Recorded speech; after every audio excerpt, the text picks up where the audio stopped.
So recently, I was having a conversation with some group of founders, and I was asking this question: do you have experience in this market you are currently building for? And they said no. The question I put to them is that how do you get knowledge for a market you have no experience in? And they said they will read it up, they will figure it out. But the reality is that as a founder, you need to have some sort of experience in the industry or the market you're trying to play in. And so the question is, how do you get that? There are basically three ways to do that. The first way is to get knowledge by actually working in the industry. You can do this by interning, right? Just go and intern in a startup that does something similar to what you do, or work, or they're in the same market you play in. Either you intern or you try to get a job in that industry, so you have a clear understanding of how it works. You may not be able to work in the fields or in the roles that you are currently playing as a founder, but it gives you an idea into the market. Number two is to hire somebody that already has great experience in that field. For example, you're trying to work in a supply chain industry, and you as a founder, you are trying to build a great product for the supply chain industry. You don't have any experience in supply chain. So what do?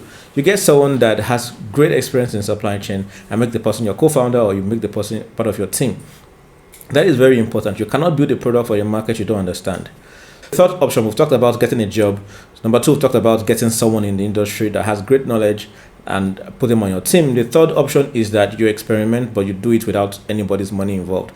Do it with your money and do it legally. Right? I will not call it a startup, I will call it a project, right? Where you try to deploy certain solution you think is going to work for a product, for a problem, and see how you can turn that into a product. And then you can iterate and experiment using your own money. Don't use any other person's money, because it becomes dangerous if you find out that the project cannot become a startup. So everything you do, ensure that you have domain understanding of the market, because without understanding the market, you can never build the great solution for the problem you think is being faced by the players in that market. Your solution should be able to be deployed to the market and accepted by the customers you are trying to target. Having a clear understanding of the market will actually help you target your product well, to help you drive your marketing, drive your growth, and all of that. So whatever it is you do, first understand the market you are playing in, the problems that are out there. Make sure that they are real problems before trying to profile solutions. Good luck on your startup journey, and